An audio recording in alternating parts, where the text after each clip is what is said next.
Halo guys, di konten kali ini saya akan sharing terkait pengalaman pribadi saya mengikuti program MT Part Supervisor dari perusahaan Astra Daihatsu Sales Operation, member dari Astra Group International. Nah, jadi disclaimer ini tuh murni pengalaman pribadi, jadi yang dimana di dalamnya akan menjelaskan seputar tidak on point, tapi ya menjelaskan secara alur cerita seperti itu. Jadi saya tidak akan menjabarkan per poin-poin, tapi di dalamnya ada poin yang mungkin nanti saya akan highlight gitu. Nah, untuk tahapan proses MT Supervisor tersebut, kebetulan ya sayang sekali saya gagal di tahap interview HR. Jadi saya sudah lolos tahap-tahap sebelumnya, tapi menurut saya itu menjadi penting bagi teman-teman yang mempersiapkan, karena ya dari diri saya pribadi pun ya mencari lah, misalnya adakah memang yang konten-konten yang menjelaskan seputar pengalaman atau memang ya dia gagal kenapa dan sebagainya. Jadi ya sebetulnya ini juga kayaknya harus diceritakan dan biar orang juga tahu bagaimana mempersiapkannya. Tapi ya balik lagi saya tidak akan menceritakan bagaimana secara detail seperti apa, karena itu juga sebuah rahasia dari perusahaan itu tersendiri, baik dari psikotesnya in detail dan yang sebagainya, karena itu menjadi di dalam proses tersebut kita tidak boleh menyebarkan hal-hal yang memang sifatnya milik dari perusahaan itu tersendiri. Jadi saya akan menjelaskan secara umum, tapi ya seenggaknya itu udah on point. Jadi teman-teman udah bisa mempersiapkan dari setiap tahapan tersebut. Nah, pertama saya akan menjelaskan prosesi tahapan tersebut. Nah, pertama itu tentunya ada seleksi berkas. Kita bisa daftar melalui webnya, ada Astra Career. Jadi kita daftarlah di situ. Di situ pure bener-bener banyak banget lowongan yang memang dari grup Astra tersendiri. Jadi kayak ada Astra Daihatsu yang sales operation-nya, ada Daihatsu motornya, ada Toyota Astra-nya. Tapi mungkin masing-masing dari perusahaan itu tuh udah ada websitenya, tapi kita bisa langsung masuk melalui grup yang besarnya itu, jadi grup Astra International. Nah, untuk tahapan Astra MT Part Supervisor ini, dari MT Part Supervisor ini, pertama itu ya tentunya ada seleksi berkas. Nah, untuk seleksi berkas ini, beberapa pengalaman saya sebelumnya, kita harus mempersiapkan CV atau kurikulum vitae yang bagus. Yang bagus di sini adalah spesifik in detail, terus kemudian juga terukur dengan requirement atau yang diminta dari perusahaan tersebut. Karena ya kalaupun nanti gimana kita dapat melanjutkan atau mengetahui tes selanjutnya kalau dari CV kita tersendiri itu tidak mempersiapkan dengan betul. Nah, beberapa kesalahan dari saya juga pernah mereview dari CV teman-teman saya, terus kemudian banyaklah gitu dari rekan-rekan yang memang kita sharing satu sama lain. Banyaknya itu dari CV itu kenapa tidak sesuai atau requirement dan sebagainya.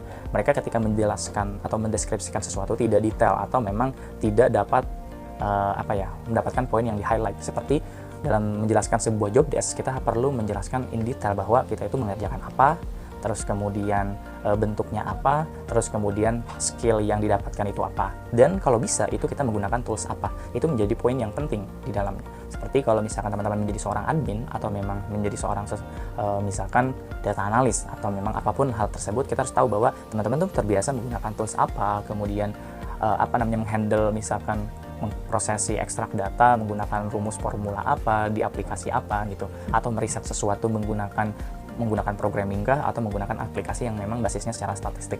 Jadi in detail bahwa ya kita tahu bahwa orang ini terbiasa menggunakan aplikasi ini yang dimana relevan, itu yang menjadi poin highlight bagi perusahaan. Jadi banyaklah beberapa teman-teman yang hanya menjelaskan menginput data, terus kemudian ya input data apa, untuk apa, kemudian menggunakan apa. Jadi kayak banyak pertanyaan what-nya gitu. Jadi bukan hanya kamu ngapain nginput data, tidak selesai dari nginput data, kamu di nginput data itu data apa, kemudian bentuknya dalam apa, aplikasinya menggunakan apa. Itu menjadi suatu hal yang menurut saya poin menarik bagi perusahaan, karena perusahaan juga punya lingkungan kerja menggunakan tools-tools yang harus familiar bagi karyawan-karyawannya.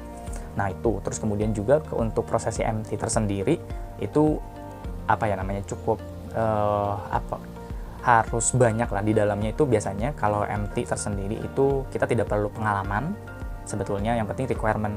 Bukan tidak perlu sih, ada, tapi ya udah menjadi komplement karena di dalamnya kita akan belajar lagi mulai dari nol. Nah, starting awal yang harus kita persiapkan adalah yang pertama misalkan pengalaman organisasi. Kita harus jelaskan organisasi apa, terus kemudian leadership-nya, project-nya apa. Jadi ya kita punya pengalaman organisasi, sosialnya ada, terus kemudian juga ya yang dimana di dalamnya organisasi itu untuk apakah di dalamnya seseorang itu memiliki leadership yang bagus, yang baik, terus kemudian apakah seseorang yang memang bukan instruktur atau hal-hal yang lainnya, karena memang di MT tersendiri banyak requirement-nya gitu dari perusahaan tersendiri, karena itu menjadi calon leader di dalamnya, atau ya yang dari judulnya aja MT Part Supervisor, artinya calon supervisor atau supervise yang nantinya memanage dalam prosesi bisnisnya kayak gitu. Dan kemudian juga ada basic knowledge yang perlu dipersiapkan gitu untuk mempersiapkan hal tersebut. Nah, setelah kita mempersiapkan CV tersebut, requirement yang sudah terpenuhi, kita masuk ke tahapan setelah lolos diberikan kesempatan, kemudian saya masuk ke tahap psikotes. Nah, di psikotes ini itu dari Astranya tersendiri, kita dikasih link. Nah, seperti biasa saya juga sebelumnya pernah mengikuti tes Astra, jadi udah cukup familiar untuk lolos psikotes tersebut. Jadi ada 8 tahapan dari psikotes tersebut. Nah, dari psikotes tersebut dari teman-teman harus mempersiapkan ya tadi tentunya ada tes yang berkaitan dengan, ya saya lupa ingat, tapi saya akan menjadi poin highlight aja. Nah, yang pentingnya adalah teman-teman harus bisa membaca sebuah paragraf, kemudian nanti di paragraf tersebut maknanya apa, kayak misalkan makna dari atau representasi dari paragraf 1 itu menunjukkan apa, atau similarnya itu kesimpulannya apa. Kemudian itu ada beberapa sampai 10 sampai 11 soal. Terus selanjutnya itu yaitu tes sebuah narasi ya, yang tadi narasi paragraf, kita harus memahami secara keseluruhan paragraf tersebut, nanti akan diulang pertanyaan tersebut 1 sampai 5 per satu dari 5 paragraf atau 10 paragraf tersebut. Nah, kemudian selanjutnya itu ada tes gambar ya. Tes gambar ini ya menurut saya seperti pada umumnya ada tes gambar ya, seperti kita nah gambar di sini di perusahaan tersebut ternyata ada beberapa bagian, saya lupa ada 3 atau 2, tapi itu terpisah. Yang pertama ya tes gambarnya hanya membentuk kayak pola-pola gambar tersebut, kayak misalkan apakah gambar itu bertambah, berkurang, berubah seperti clockwise jam dan sebagainya. Ada juga yang memang gambarnya itu sifatnya kita harus menebak bagaimana membangun melipat apa ya, saya nggak tahu sebetulnya secara spesifik. Jadi gambar kalau misalnya bentuknya itu kubus dengan di dalamnya ada pola kayak segitiga, lingkaran dan sebagainya, kita harus tahu pola letak tersebut ketika disusun itu menjadi pas itu menggunakan pola yang mana gitu. Nah, waktu itu lupa sih, itu juga kayak ya tes-tes yang seperti pada umumnya kayak CPNS dan sebagainya. Nah, selanjutnya itu juga kita ada tes memberikan sebuah kesimpulan, kayak misalkan ada deduktif gitu. Di awalan kita harus tahu bahwa ini menunjukkan ya memberikan kesimpulan dari suatu statement. Ya kalau misalkan ya sama seperti halnya tes-tes yang ada pada CPNS. Jadi saya lupa sih nama secara spesifiknya yang jelas, tapi di dalam tes tersebut kita harus memberikan kesimpulan pada kesimpulan 2 statement tersebut. Jadi sebenarnya deduktif ya, saya kurang lupa ingat. Nah, di psikotes ini dan yang satu lagi itu matematika. Nah, ini menurut saya matematikanya agak berbeda ya dengan perusahaan-perusahaan lainnya atau di tes-tes lainnya, karena kalau kita sifatnya ada tes terkait aritmatik, terus kemudian substitusi dan sebagainya.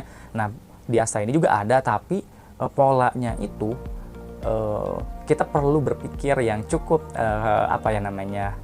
cukup berpikir banyak, karena kalau misalkan jadi angka-angka di dalamnya itu kebanyakan itu yang bentuknya ribuan, terus kemudian kalaupun desimal itu nolnya lebih ya bukan lagi 2 angka di belakang koma, tapi benar-benar banyak angka di belakang koma secara inspesifik. Jadi yang harus ada effort yang lebih gitu dibandingkan dengan kayak biasanya kalau di tes-tesnya itu ya 2 angka di belakang koma, kalau misalkan pengurangan dan sebagainya ataupun nantinya ada aritmetik itu ya ratusan mentok-mentok atau hal-hal yang polanya itu starting dari ini. Tapi kalau misalkan di Astra tersendiri itu tesnya ya tadi cukup panjang range antar jaraknya. Tadi kita harus menebak apakah ini termasuk aritmetik yang memang kan kalau misalkan di aritmetik sebelumnya itu kena kelipatan 2 misalkan, terus kemudian atau 2, 3, 4, 5 jadi tambah plus tambah 1 tapi terus bertambah.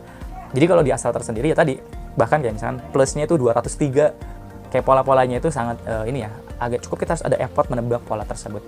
Nah, itu jadi pengalaman kan, dan itu hampir menurut saya terulang terus tapi dengan soal yang berbeda kayak gitu.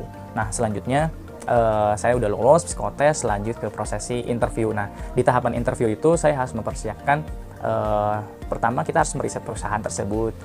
Sebelum masuk ke interview, itu ada berkas, yaitu kita disuruh mengisi suatu formulir berkas yang di dalamnya kita harus memasukkan identitas KTP, kemudian ada identitas ijazah dan transkrip kayak gitu. Jadi di formulir pribadi.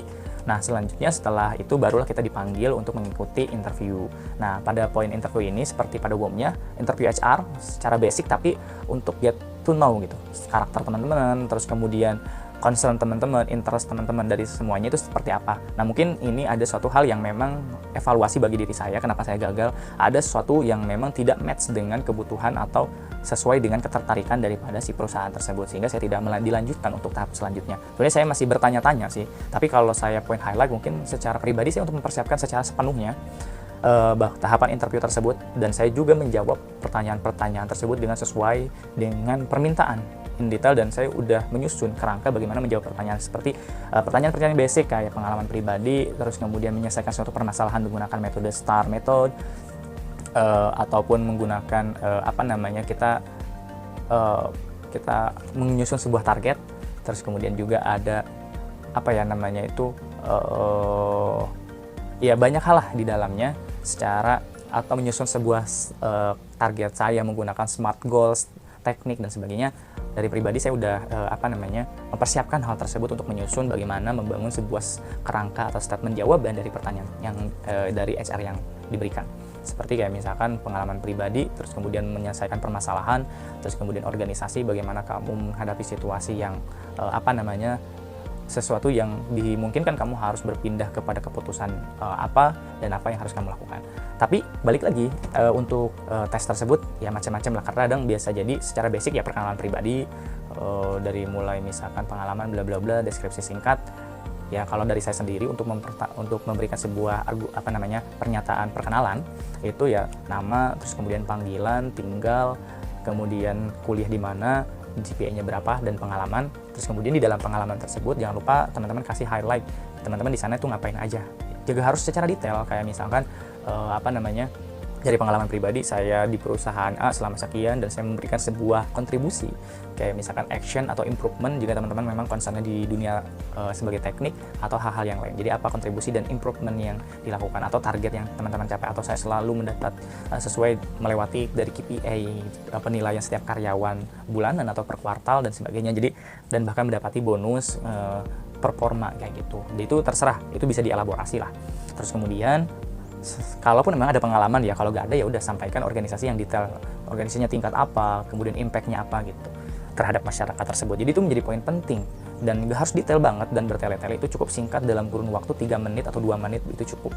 Nah untuk selanjutnya itu ya lebih tadi, setelah memberikan pertanyaan itu ya tadi ada kelebihan kekurangan, terus kemudian menghadapi tantangan, dan selebihnya itu kayak ya menggali lagi terhadap apa yang ada di dalam CV. Nah kalau dari saya pribadi itu misalkan concern pernah mengikuti business case competition dan sebagainya, itu digali lagi ngapain aja, terus pengembangan produk seperti apa dan sebagainya. Dan satu hal lagi, teman-teman juga harus tahu meriset yang tadi saya sampaikan sebelumnya.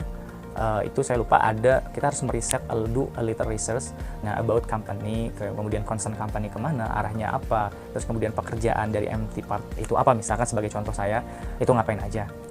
Nah kayak gitu, jadi kita harus tahu kerja ini tuh apa ya kira-kira, kita harus cari googling ataupun ya jangan asal menebak pada hari itu juga kita harus mempersiapkan.